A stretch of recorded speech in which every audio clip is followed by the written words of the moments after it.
Nandito na tayo. Halika na. Tara, pasok. Ganlin! Ganlin! Po? Halika, bilis. Mag-init ka ng tubig para makapag-chat tayo. Sige po. Hello, Mrs. Lee. Hi. Halika, maupo ka. Maupo ka. Dito. Pasok kayo. Sige. May natutunan kayo, di ba? Oo, meron. Unawaan ko na. Mga brother. Medyo nauunawaan ko na ang malalaking kalamidad. Iba ang mga to sa mga likas na sakuna. Tumutukoy ang mga to sa tadhana at hinaharap ng mga tao. Tama. Pero gusto ko pa rin malaman, bakit paparito ang Diyos sa katawang tao? At bakit bago ang malalaking kalamidad? Tama, bakit nga ba ganun? Gumagawa ang Diyos bago ang mga kalamidad para gumawa ng isang grupo ng mga mananagumpay. Magiging kwalipikado silang madala pa itaas tungo sa kaharian ng langit pagkatapos ng mga kalamidad. Oo, tama nga. Nalito ako. Maraming taon na tayong nananalig sa Panginoon. Naging matyaga tayo, nagdusa't gumugol ng sarili natin at nagpasa ng krus para sa Kanya. Sinunod natin ang daan niya. Hindi ba tayo kwalipikado madala pa itaas sa kaharian ng langit? Tama. Nagdusa tayo ng gusto. At maingat na naghihintay araw-araw. Handa na rin tayong lahat. Hindi pa ba sapat ito? Oo naman. Bago dumating ang kapanahunan ng kaharian, ibig sabihin, bago simulan ng Diyos ang paghatol ng dakilang puting trono, sapat ng lahat ng ginawa natin para sa Panginoon o sa ating pananalig. Pero kung ikukumpara sa mga mananagumpay na nais buuin ng Diyos, malayo pa ito. Malayo pa sa sapat. Ano pang dapat natin gawin? Huminahon ka lang. Basahin natin itong Biblia. Sige. Binabanggit sa Mateo chapter 5 ang 8 mapapalad. Brother Lee, pwede mo bang basahin ang una? Sige. Mapapalad ang mga aba sa Espiritu, sapagkat kanila ang kaharian ng langit. Amen. Ang 8 pagpapalang ito ay mga pangako ng Diyos sa tao at mga hinihingi niya sa mga tao. Hinihingi niya na maging dukha sa Espiritu ang tao. Sila lang ang makakapasok sa kaharian ng langit. Oo nga. Brother Lee, tingin mo madali para sa tao na maging dukha sa Espiritu? Oo naman. Naabot mo na ba ito? Oo naman. Kailangan mo lang maging mapagpakumbaba at huwag magmalaki. Tama siya. Ang pagiging mapagpakumbaba sa panlabas ay pagiging mapagpakumbaba rin sa loob? Naganap kang walang pride? Kapag wala kang naabot o nagawang anumang ambag, kapag isa kang ordinaryong mananampalataya, pagtingin mo'y di ka kwalipikadong pumasok sa kaharian, magiging mapagpakumbaba ka at di mapagmalaki. Pero kapag mas magaling kang gumawa kaysa sa iba at may mas magandang reputasyon sa puso ng mga tao kaysa sa iba, magiging mapagpakumbaba ka pa rin ba? Ganap ka bang mawawalan ng pride? Sa mga panahong yun, hindi mo mapipigilan ang sarili mo at mahihirapan kang magpakumbaba. At mas lalong imposibleng ganap kang mawawalan ng pride.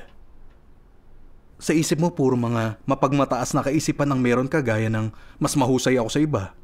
Nakahihigit ako sa iba. O kaya hindi ako ordinaryong tao. Hindi nila kaya kung wala ang pamumuno ko. Ang katayuan at mga gantimpala ko ay tiyak na mas higit kaysa sa iba. Totoo. Para maging dukha sa Espiritu at mapagpakumbaba, pigilan mo ang sarili mo. Huwag bigyang layaw ang sarili. Kung nakakaramdam ka ng pagmamalaki, kontrolin mo ito. Lihim kang magdasal sa Panginoon na disiplinahin ka niya. Pwede na yon, hindi ba? Tama. Ganito tayo nagsasagawa. Hoy, hindi ba't pagkukunwari lang yan? Yan ay panlilin lang. Ang kadukhaan mo sa espiritu at pagpapakumbaba ay panlabas lang. Ang pride at kapalaluan mo ang totoo.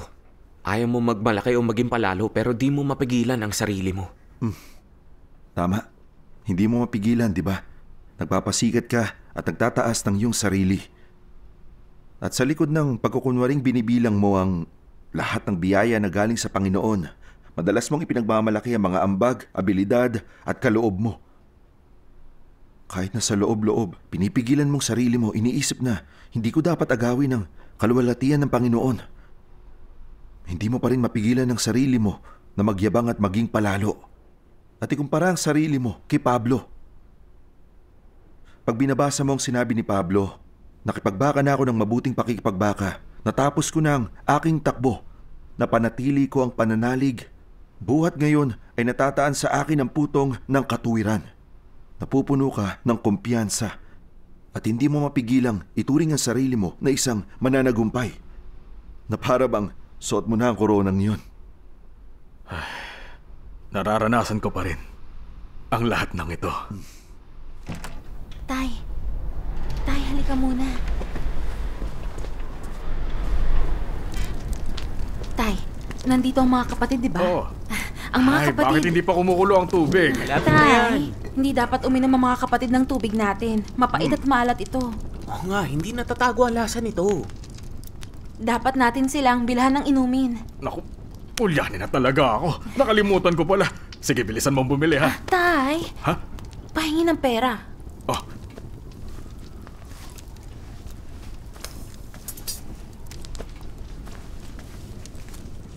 Ito lang ang pera ko. Lumakad ka na. Tatay, bibili rin ba tayo ng prutas? Oo, sige. Sige. Teka kung gayon, kulang ang perang ito. Humingi kayo sa nanay nyo. Pero tayo naman kilala mo na si nanay. Ay, hindi na lang, hindi na. Iisip ako ng paraan. Uutang ako. Tara na. Sige, alis muna kami tay. Ingat kayo! Sa pagsasagawa ayon sa prinsipyong ito na binanggit ng makapangyarihan Diyos, unting-unting naging malinis at dalisay ang puso ko. At madalas ko napapatahimik ang sarili ko sa harap ng Diyos. Kung ikukumpara dati, ang pagkikipagkompetensya at pagkaingit sa iba ay hindi na gaano matindi at madalas. Mabuti. Oo nga. Kahit na muling lumitaw ang mga kalagayang to, di na ako nababagabag dito tulad ng dati. Magandang marinig yan kay Brother Salamat Sergio. sa Diyos. Katulad na ipinangako ng Panginoong Jesus, mapapalad ang mga may dalisay na puso sapagkat makikita nila ang Diyos. Amen. Isa pa Tuwa sa ka Diyos. sa sarili mo. Ang isang katulad mo, baka kakita raw sa Diyos. At saka sa Brother kasalukuyang... Shu, hindi mo alam to. Pero nung magkasama tayo nangangaral, na hindi siya naglalakas loob na magsalita, lalo na kapag marami ng tao. Namumula agad siya. Pagkasalita pa lang niya. Hoy, Sishin, sabihin mo sa kanya, hindi ba dati ganun ka rin, ha? Nakalimutan mo Brother na ba? Lee. Anong nararamdaman mo kapag nakikita mong mas magaling sa'yo ang iba?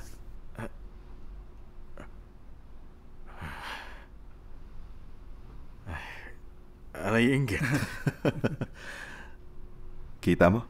Sa harap ng mga katunayan, nalalantad ang tunay na mukha ng tao. Pag walang kinalaman ng katayuan at reputasyon, kayang magpakumbaba ng mga tao. Pero kapag sangkot ang mga ito, hindi na kayang magpakumbaba ng mga tao.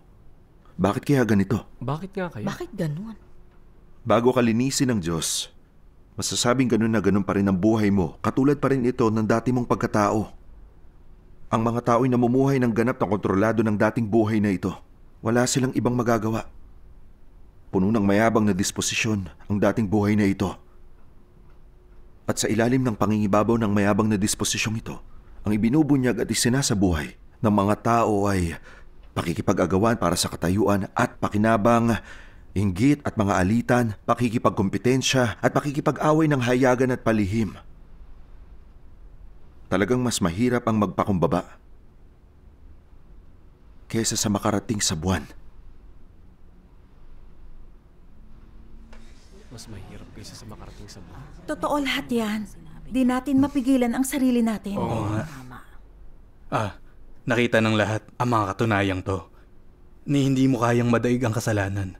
Hindi ka lang madalas nagkakasala. Namumuhay ka rin ng kontrolado ng mga tiwaling disposisyon. Di ka makawala. Oo nga. Ni hindi maabot ng mga tao ang walong kahingian sa tao na binanggit sa mga mapapalan na ipinangako ng Panginoong Hesus. Tama. Pumasaman ng tao pagdating sa panlabas na ugali. Sa loob puno sila ng makasalaan ng kalikasan. Nabibigo silang sumunod sa daan ng Diyos. Paano madadala pa itaas ang ganitong mga tao sa kaharian ng langit? Kaya, kailangang higit pang linisin ang mga tao. At hindi lang magbago sa kanilang pag-uugali, kundi madaig din ang kasalanan at hindi na magkasala. Parehong ito ang kailangan ng sangkatauhan at ang gawaing ginagawa ng Diyos ngayon. Kamangha-mangha. Napakaganda. May landas na tayo sa pagwaksi na makasalanang kalikasan. Salamat sa Diyos. Brother, medyo nauunawaan ko na kailangang pumarito ang Diyos para gumawa ng bagong yugto ng gawain. Pero bakit pa kailangan niyang maging tao? Di ba't pareho lang kung espiritu ng Diyos ang gagawa? Bakit hindi ang espiritu niya ang gagawa? Oo nga. Hindi mo pa ito natatalakay. Tama, pag-usapan natin to. Ilang taon na bang lumipas mula nang ipako sa krus at muling nabuhay ang Panginoong Yesus? 2,000 taon. E di 2,000 taon nang gumagawa ang espiritu ng Diyos. Parang Parang ganun gano'n na na nga. nga. Gumawa ang espiritu ng Diyos sa loob ng 2,000 taon. Marunong ba kayong sumunod sa daan niya? Nalutas na ba ang makasalanan niyong kalikasan? Marahil, hindi pa. Tiyak na hindi pa nalutas. Kanina lang.